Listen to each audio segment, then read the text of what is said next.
Maisha, I never noticed she was a man. I never knew.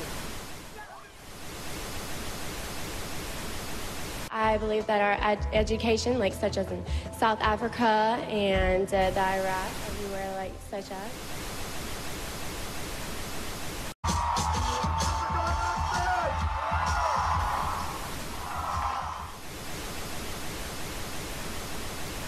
Platform 8 for the 22-28 Southern service to Eastbourne via Lewis. One option, placing a tracking microchip under a service member's skin. Former Special Operations Officer. And if you hear the shouting, it's a group of demonstrators who come. 9/11 was an inside job.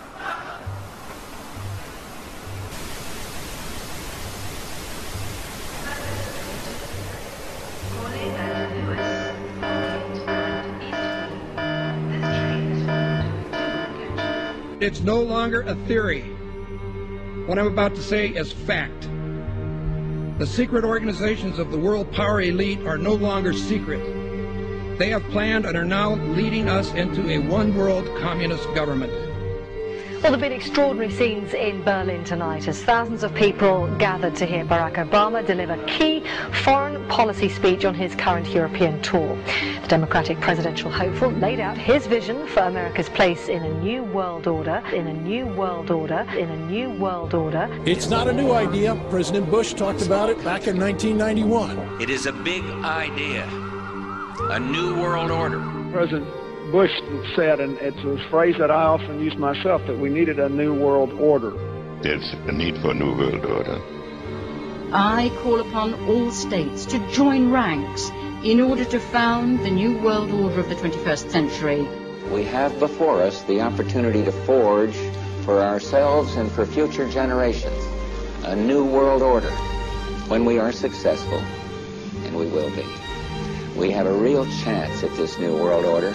And people talked then, in 1990, of a new world order.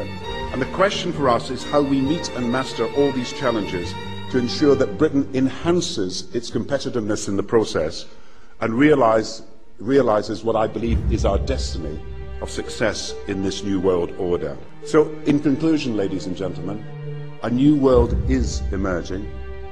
It is a new world order with significantly different and radically new challenges for the future.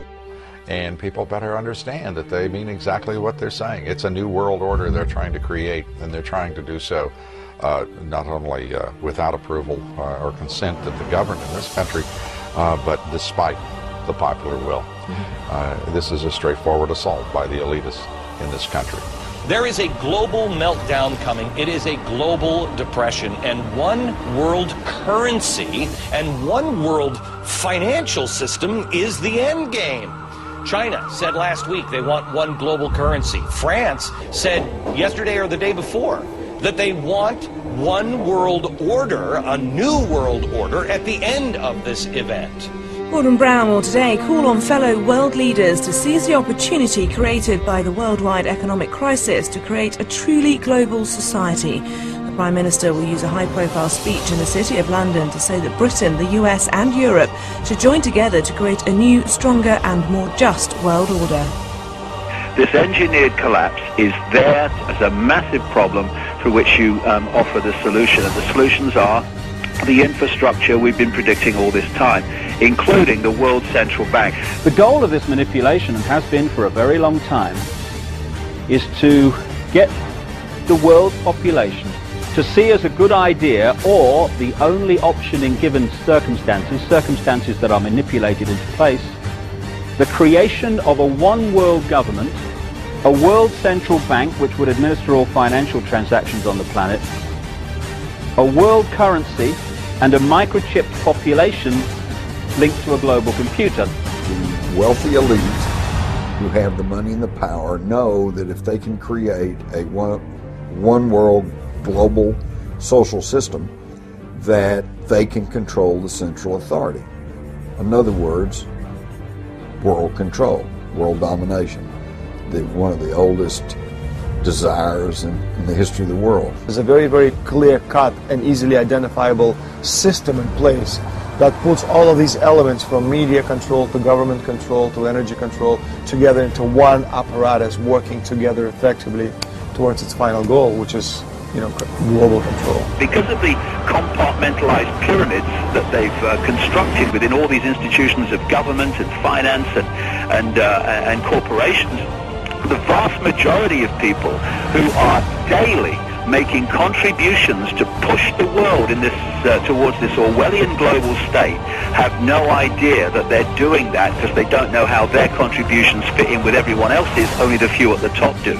Most people don't have a clue that unelected private bankers actually control the governments of the world. There is this cozy little myth that is perpetuated between politicians and the media.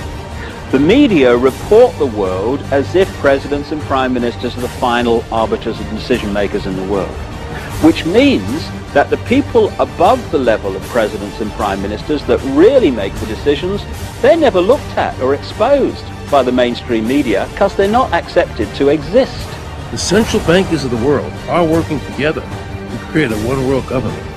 The global police state is sinister as anything George Orwell ever wrote about, where every person on the planet Earth will have an RFID chip implanted.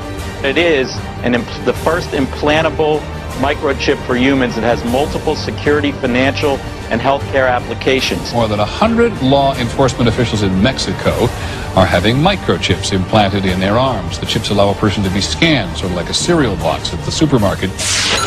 Just like the microchips implanted in the necks of dogs and cats, allowing lost pets to be identified, this glass capsule can do the same for humans. A chip in everybody would be the universal monetary system par excellence, because there'd be no escape from it, and you'd be totally under the control of those who issue the electronic impulses in that chip. The problem throughout human society is that the good men and women do nothing. They don't want power. They don't want control. They want to lead a leisurely life. They want to spend time with their family. They want to lead simple lives. But we are forced throughout society, and throughout history, and throughout human time to stand up against bullies. And many times we stand up before it's too late. And we reverse the course of tyranny. But more often than not, we don't stand up in time, and horrible things have to happen first, so decadent societies learn why liberty and freedom is so precious. If you think you don't like the situation now, then think what you're going to face a little way down the road, and more than anything, think of what your children are going to have to face. Because you think we live in a controlled society now, this is nothing compared with what they are going to have to live in. So in terms of parents who are listening to this information, I would say this: go and look your children in the eyes and tell them that you can't be bothered, or you're too frightened to do anything about it. You're too frightened to get involved, too frightened to get involved in being another conduit for getting this information further and further expanded into the public mind, that you're too frightened to get together with others to stop cooperating with this system and to not be intimidated into coming into line, which is a bit like coming into line in a concentration camp and thinking it'll be okay. As long as you stay in line and you do as you're told, you'll be fine. And then you realize at the end of it, well, actually, it ain't fine. And if you'd have all rebelled earlier, then you wouldn't be in the situation you're facing now. The point of mathematics alone ought to let us see where the real power is here. There are billions of people, 6 billion, nearly getting on to 7 billion on this planet, who are being manipulated. There are, in full knowledge of what they're doing, a relative handful of those who are doing the manipulating to the end that we're talking about. They think they've beaten us. They think that they're going to have their way with us. And I'm here to tell them they're not going to have their way with us. We are going to defeat them. You guys aren't going to be able to get away with your New World Order, sir. Talk about Bill. You know what New World Order is.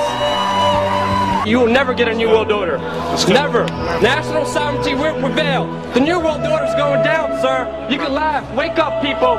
Wake up. Research the New World Order. This is important. Look it up. Investigate it. Your New World Order will fall. Humanity will defeat